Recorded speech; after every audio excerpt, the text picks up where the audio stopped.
People who have great ability to concentrate, great ability to focus, great ability to define and stay consistently within their priorities tend to be very successful in this world.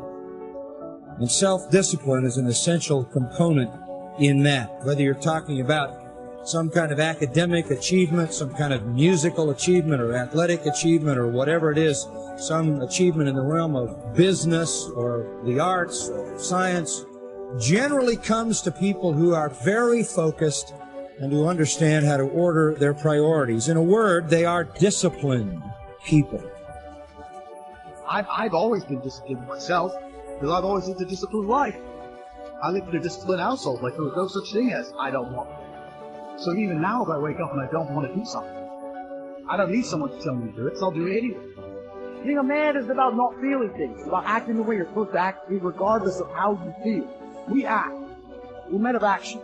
We get things done. So the word got built. All of it. You need to become a man of action. Don't worry about how you feel. Don't worry about what you're supposed to do. How about that? But what happens is, if you believe that there's very little potential, how much action are you going to take? Not little. But they take little action, little results. Why? Because they have to start with a problem with their belief. They don't believe it's really going to happen for me. Maybe for Frank Kearns because he got the cool hair and stuff, or maybe it's for you because you're so driven, but it's not me. Maybe Tony Robbins because he's a freak, got these big teeth. Whatever their thought process is, right? They got this thing, right? And when you take little potential with a little action, what kind of results do you get? Lousy little results. And when you get little results, what does that do to your belief? You go, see, I told you this was a waste of time. And then what happens? You tap even less potential. You take even less action. You get even worse results, and your belief gets even weaker. And this sucker feeds on itself until you are in a downward spiral. It's poisonous. It's poisonous and it's self-fulfilling. Now, what if something could happen that could come along and fill you with a sense of absolute certainty? Not like I believe, but where you know. In you guys' case, mine as well, we knew because we had to. Because we burned the boats. There was no other option. We had to find the way. We weren't going to live that way. We all did it in different ways and for different reasons, but in essence, that was it. If you get yourself in a state of certainty that this is going to work, I'm going to find a way, and if this doesn't work, I will make the way, then you tap a lot more potential. And when you're certain in your potential, you take massive action. When you take massive action, you really believe in something, you get great results. When you get great results, your brain goes, see, I told you I was a stud. I told you this thing would work out. Now you're even stronger. You tap more potential, take greater action, greater results. That's how you went from $300 in a week to $2,500 in 5 days to $100,000 in a month to $1 million in a day. Same thing with you. And we get momentum. That's why the rich get richer and the poor get poorer. If you just make a decision, it can be sometimes the day that starts you on a brand new journey. Sometimes when you look back on it, the day that you decided was just about as exciting as the day when you finally accomplished the project. That when you finally made the decision, you finally, got through whatever barriers kept you from making that decision, and finally you made a decision. Now, some decisions are incidental, and some are small, and some, are part of a working day. But sometimes decision-making can be one of the most important days of your life. Maybe a decision you postponed, and now you understand the penalty of postponing that decision. You've got to do something, and finally you come to the conclusion today is the day. I now decide. And whether you decide on a new direction, whether you decide on a refinement in philosophy, whether you decide to act when before you haven't acted, you decide on a series of things that you're going to do, you decide. Deciding can be such an incredibly important, very exciting, inspirational day. So that can be an incredible source of inspiration. Now, if you don't follow through, it's not going to last all that long. If you decide and then, postpone and you decide but you still don't get to it for a week or a month or a year, soon all that energy and that source of inspiration is all dissipated. I believe that the single most important skill is the ability to make effective decisions. Because everything comes from decision. You only get new results if you take new actions. You only take new actions if that decision comes first. In other words, decision is the father and mother of all action. But not all decisions are equally good, as we all know. And the quality of our life comes down to the quality of our decisions. We want action. Action means you have to make some decisions along the way. And decisions, most people are so afraid to make the wrong decision, they don't make any decision. That is what you really need to be afraid of, being stagnant. So, get up and go. That idea isn't going to execute itself. You have to do it, and you have to do it now. Don't wait anymore. Don't think anymore. Don't plan anymore. Don't contemplate anymore. Don't make any more excuses or justifications. Don't rationalize anything else. No. Take the risk. Take the gamble. Take action now. No complacency. By 66, Pompey had already earned the title Magnus, making him, in fact, and in name, Pompey the Great. He had reconquered Spain. He had served as Rome's consul not once but twice. He had defeated Spartacus in the Third Servile War. And now he was being sent to dispatch the Cilician pirates who terrorized the Mediterranean.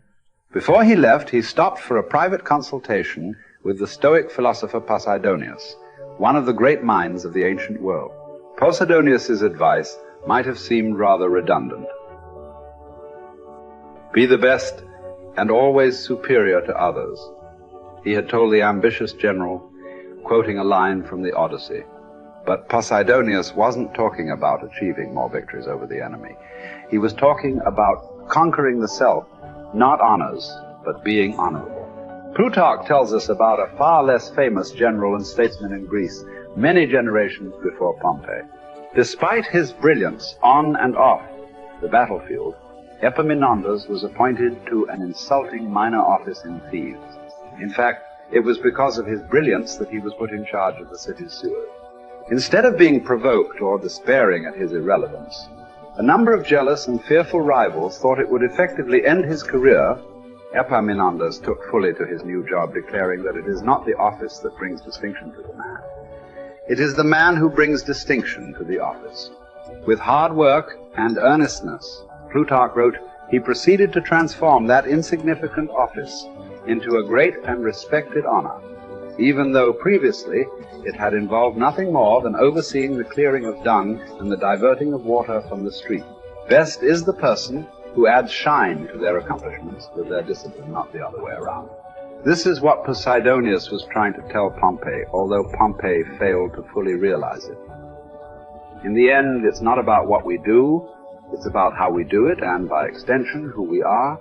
Too often, we find people choosing to be great at their profession over being a great human being, believing that success or art or fame or power must be pursued to the exclusion of all else. Does it have to be that way?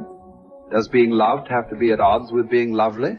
Or can temperance, as Cicero claimed, be the fine polish on top of a great life? Queen Elizabeth inherited the monarchy. Marcus Aurelius was selected for the purple as a boy. But it wasn't the throne that made either of them kingly. It was their behavior. They were what the ancients called first citizens, for their character as much as their rank.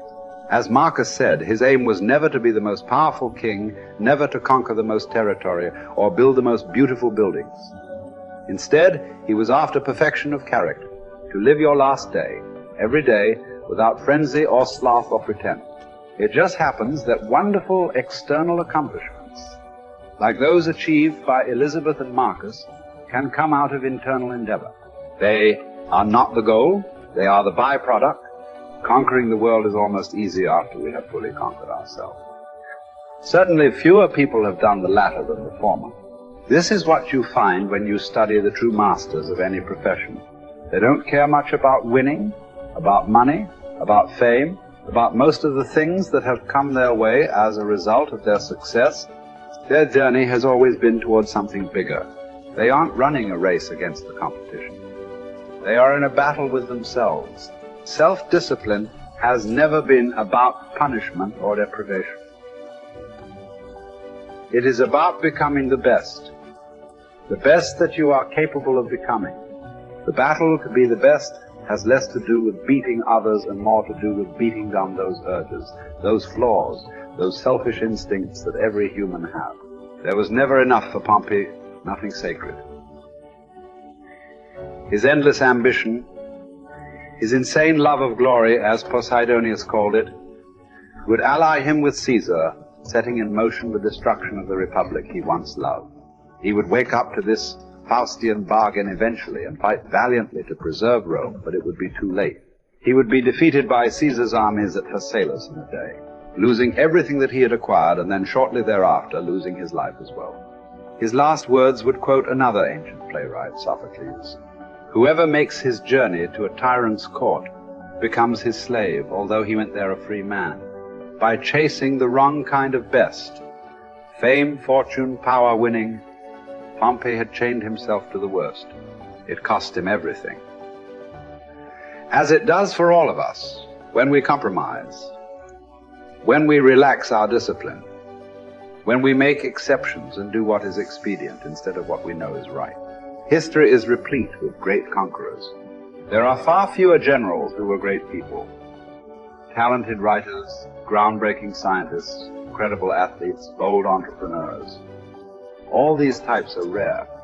Rarer still, and all the more impressive, are those who manage to achieve these feats without losing control of themselves, without becoming slaves to their ambition, to their careers, to their urges. Who will you be? What race are you running? Who are you trying to beat? And is it for the best